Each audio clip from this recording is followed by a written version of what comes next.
13 юли, 10 часа сутринта. Намираме се на Арката на свободата, паметника на Беклемето. Времето е чудесно и остава само да се повозим без аварии.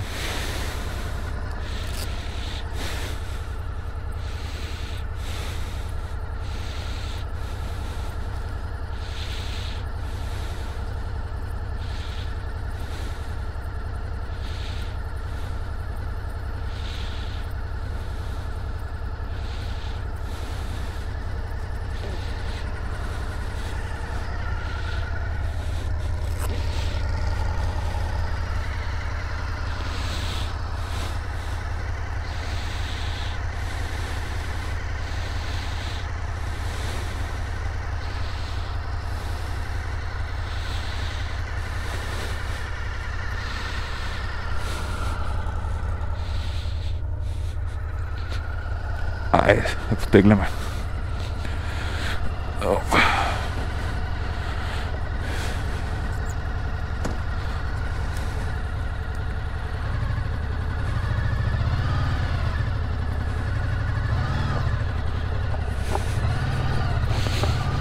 Тук е за офроудерите. Преди малко минаха два мотора. Баща и дъщеря с кросарки. Много яко. Да споделяш страстта си с детето си е много готино нещо. Значи днеска е спокоен. Няма почти никой. Както сами виждате, прекрасно време. Прекрасно.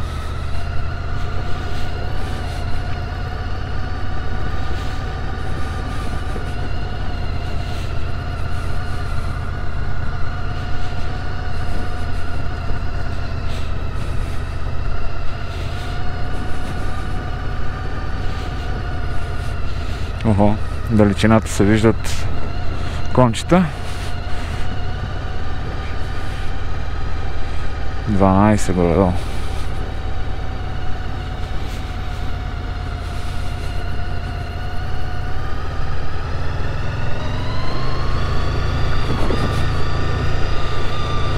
Тук тази част е малко разбита.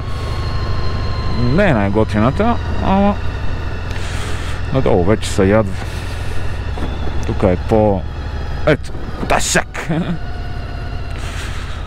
Сега идва един обавец отдолу. Да не бързаме.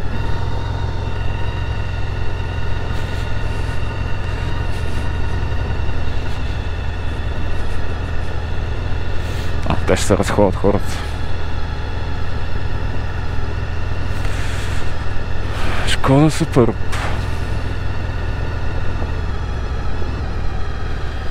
Много як цвят.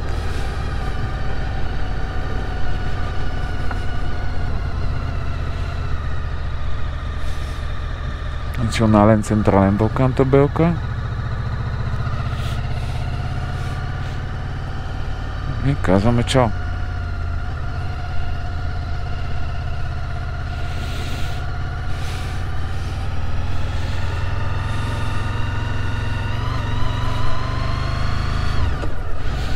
Тук вече пътя се оправя по-добре.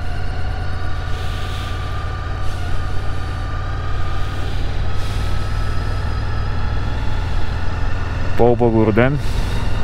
Предпазно средство мантинела. Модерна работа.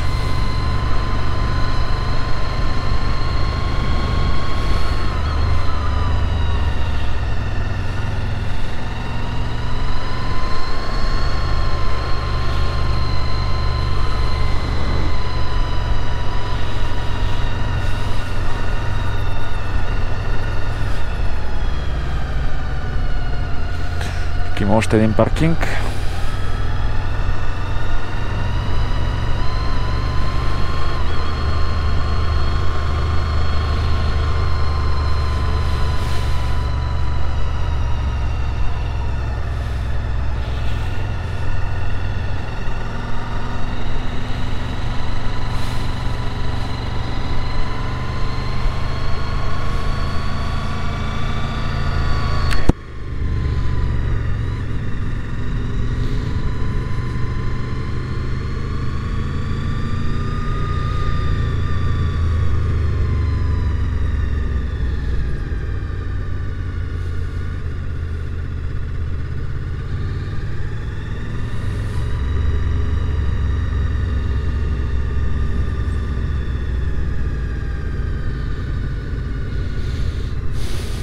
Да, ако може малко път. Няма да ви преча. Благодаря. Доста хора в планината. Браво. Явно ще се разхождат. Ето там още диви кончета. Тук още един паркинг.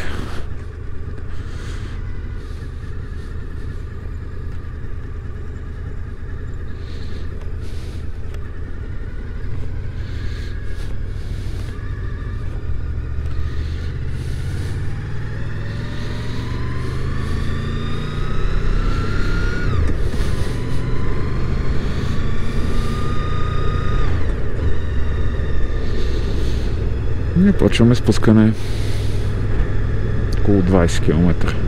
Даже няма и 20.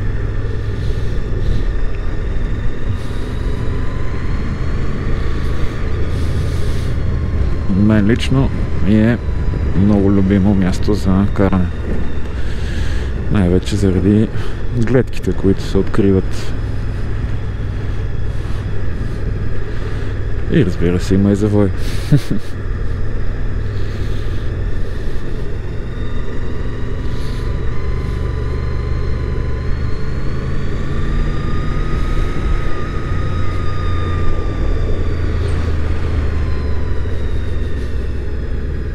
Така.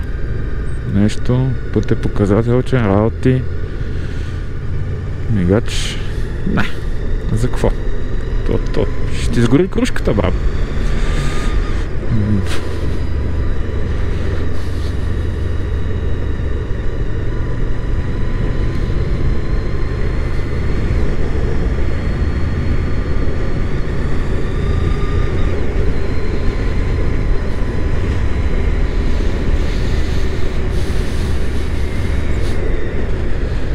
Ами е първо така каране на мотора след обслужване.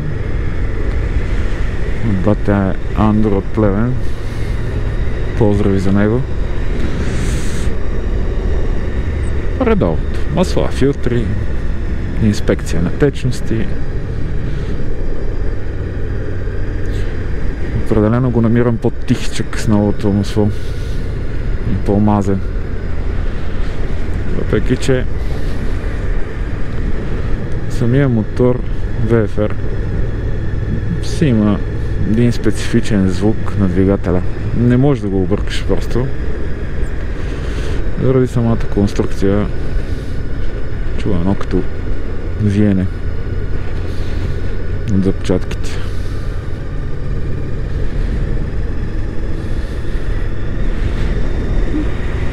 Но аз съм си доволен. Харесвам си го. С кеф си го карам.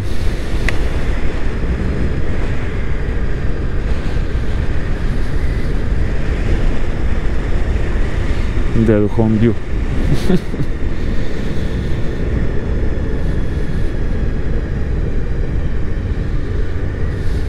Само където, ако се наложи човек да търси някакви резервни части, вече като са по-стари машините, примерно той е 2000-та година, модел е от 98 до около 2001, този конкретно е 2000-та. И ако се наложи нещо да търсиш, е много трудно. Много трудно, много тегаво. По интернет почти няма нищо за него. Търсиш някой, който разпарчетосва на части. Гледам, че по групите доста често пишат за хора, които пускат снимка, пускат части, пускат цени, примерно да речем във Франция са. Ама са измамници. Преведи ми парите, аз ще го пратя, превеждаш пари. Дедов. Да. Аз така ми се наложи, без да искам един път при маневра на място, така с бутане, счупих задния стоп. Майко, няма намиране това нещо. Няма намиране. Та най-накрая намерих едно момче от Испания.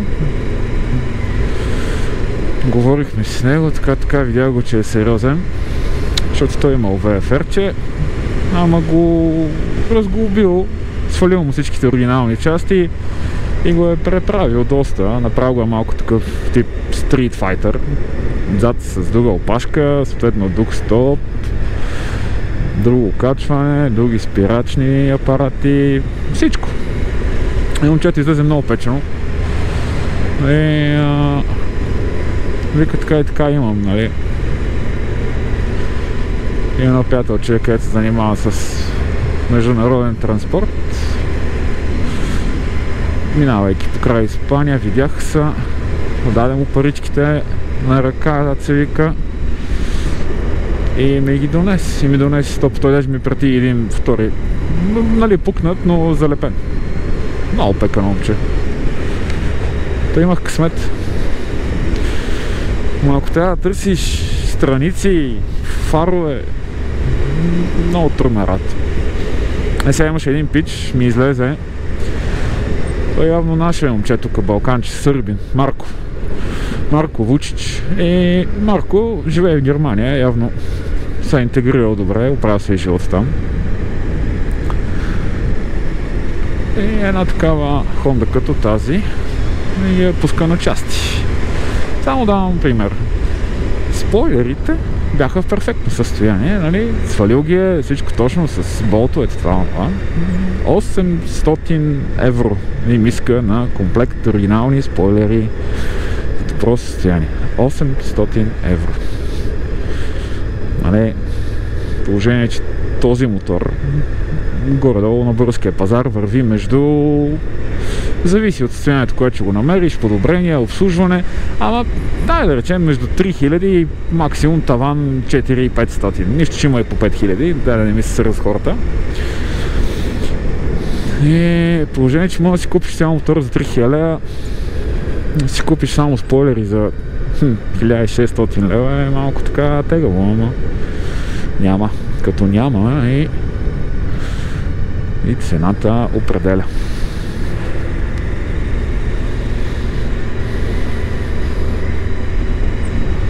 Но гледам, че и той бая бързо почна да го разпродава, защото той горе-долу всеки ден качва снимки и неактуална информация.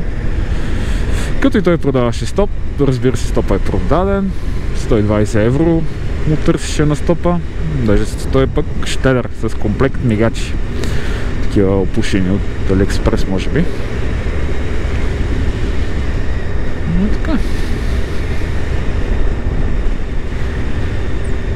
Аз се радвам, че конкретно моя модел, примерно, си намерих оригинална куфърна система на Givi с централна стойка, с странични стойки, нали, която се хваща отстрани за степенките и си е направена оригинално от Givi за модела. Няма нужда преправенки, няма нужда глупости. Нали, той човека ми прати само централен куфър, топ каса, така наречена. Но това не е драма. В гаража има странични куфари. Ако има нужда да пътува далече, бам-бам куфарите и дял Хондио става с 3 куфара.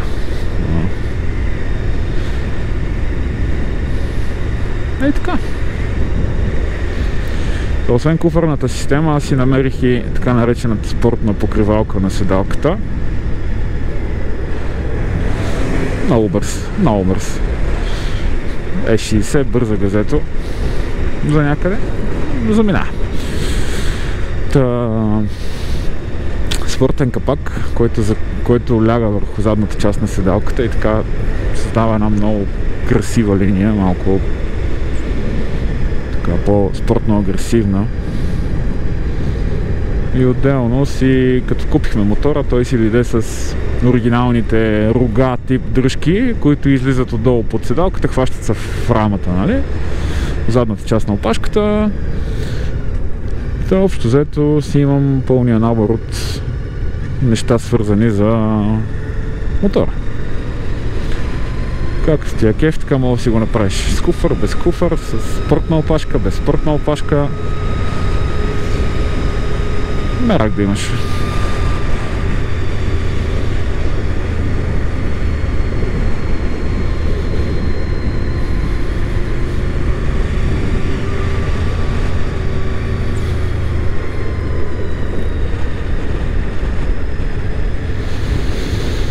Тук по тия завои по някой път има доста пепеляк, има доста пясък, мизерия.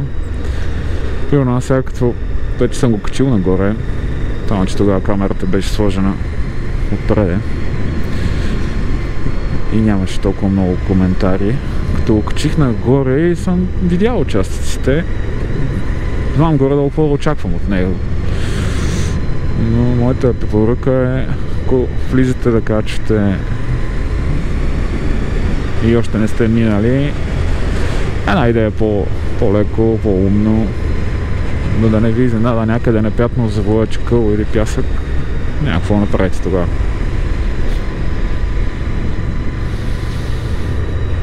Особено ако сте на напрежение. Колегата поздравява, браво е!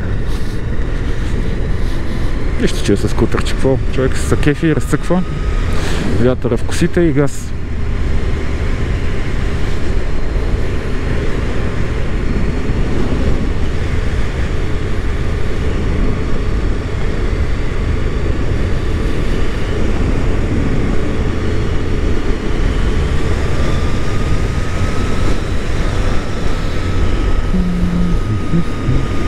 Тук освен пясъка и чакъла някой път, което е доста по-опасното, и излизат диви коне, излизат на пътя. И тогава става по-кофти. Както за мотора, така и за колата. Ако удариш едно такова нещо, проблем. Най-малкото е нехуманно към животното, второто, че се изпотрепиш ти. На времето така бях чел в един случай, един човек беше блъснал с по-висока скорост един кон в един такъв проход. И той коня, понеже е по-високо животно, е при удара основната част на тялото, така наречения труп на коня, влиза през предния прозорец и го беше смазал, на пихтия го беше направил. Но отзад още един състезател се е навъдил. Не ми карайте в бронята, моля ви се. Дайте малко отстояние, ще ви дадем път, не се притесняйте. Движим се с 60 по завоите, примерно. Не сме чак толкова бавни.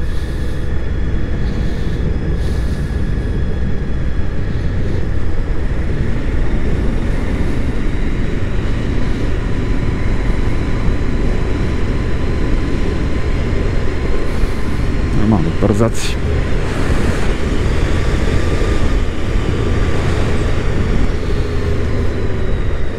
Надявам се звука да е добре. Почва ми интересно да го чуя. Тъй като добавих на микрофона тази мъхистата част, косматата част. Така, не знам как се нарича. Мога да ми кажете. Че много се чуваше вятъра в каската и надявам се това да помогне.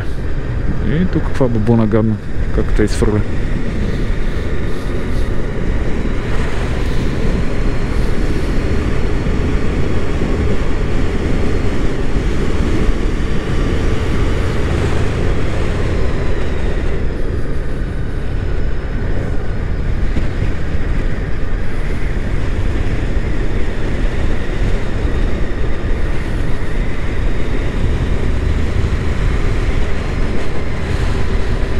Бързака ме остави малко разстояние да дишам, браво.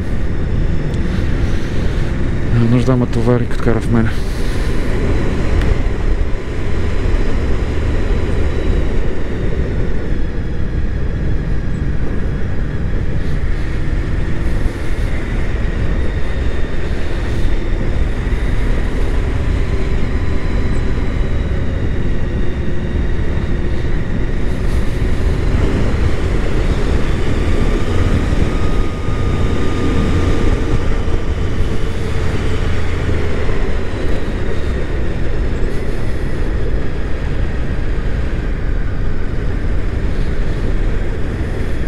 Вече значително на места се влошава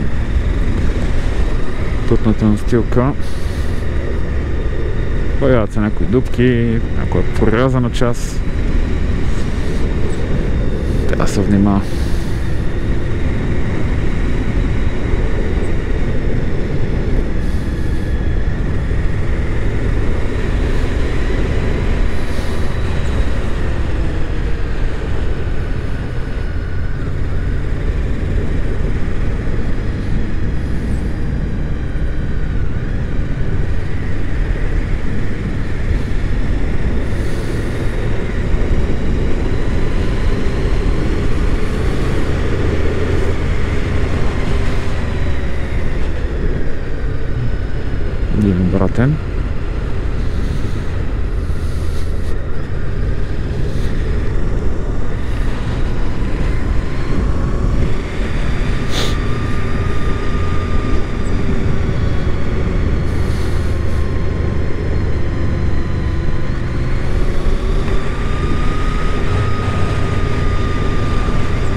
ден. Ого.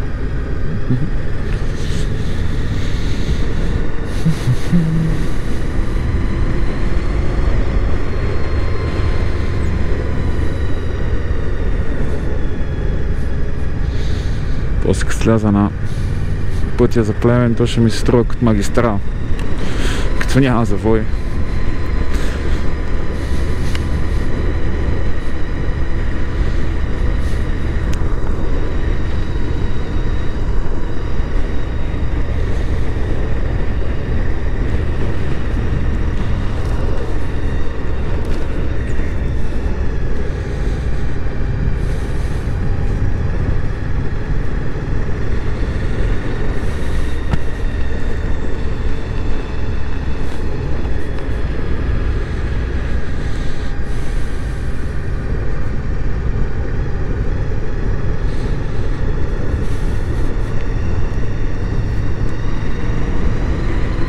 Посадът се е появил на Азор. Добре.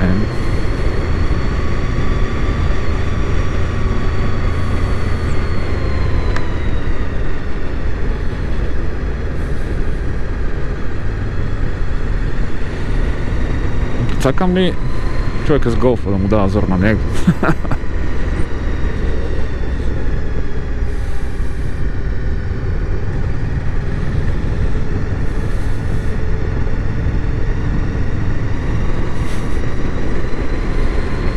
Добре.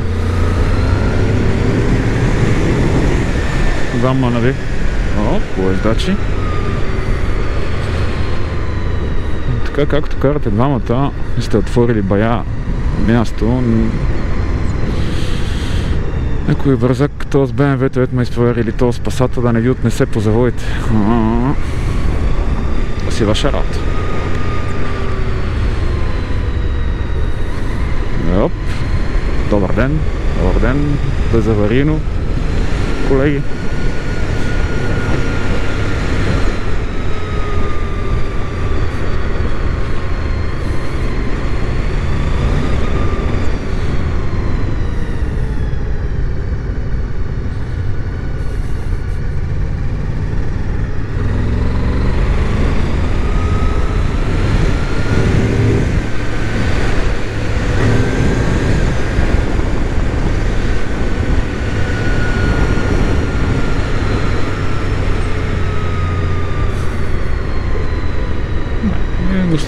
Ние го спуснахме, бе. Да. Не остана.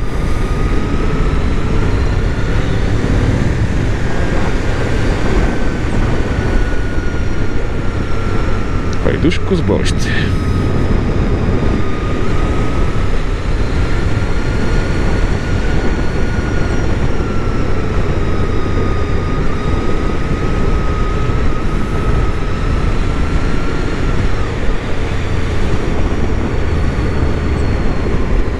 Тук на тия прорезки на асфалта усещам право гумата как се намества.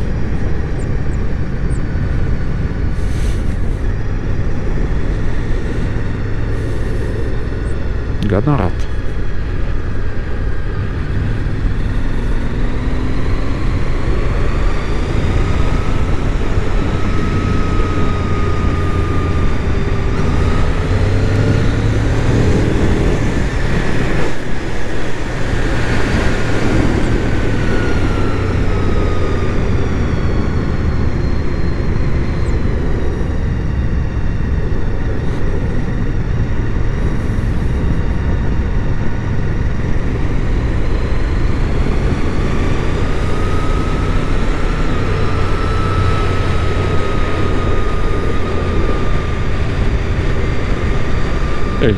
Колко лета беше накачил, две отзад, две отгоре. Браво, бе. Някой ще кара по инат.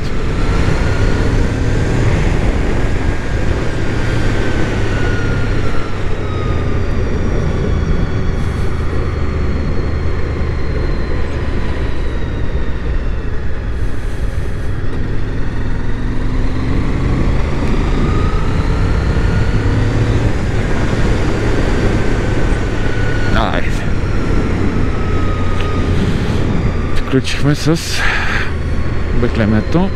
Стана пътя до вкъщи.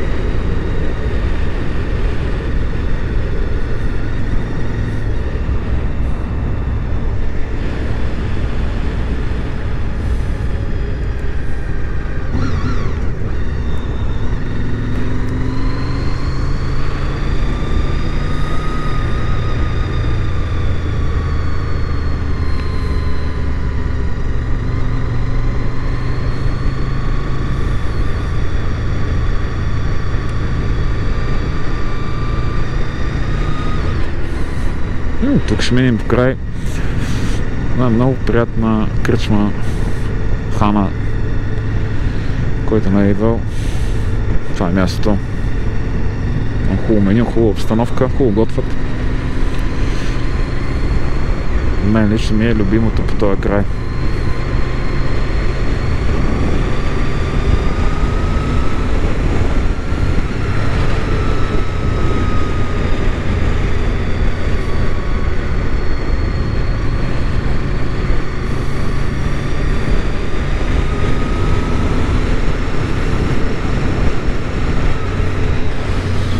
Тук мога да дойде човек на басейнче. Антик. Да, шезлонгчета, басейнчета. Близо Тики. Троянския манастир, 17 км. Влизаме в Бели 8.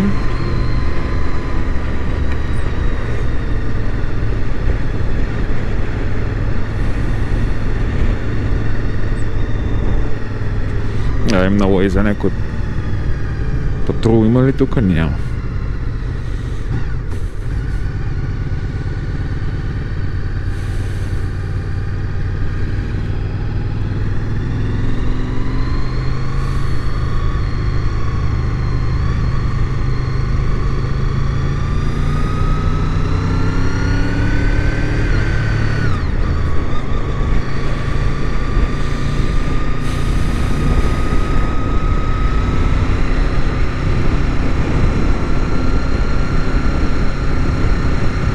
Става жега.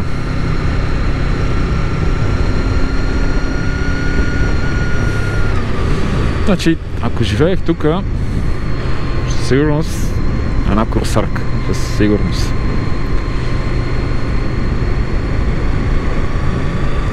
Пътя е хубаво нещо, но извън пътя така повече екстремно и преживяването и гледките са уникални, които могат да се открият пред тебе, като караш. Разбира се, ако стане нещо фал, не е много яко да буташ гората, ама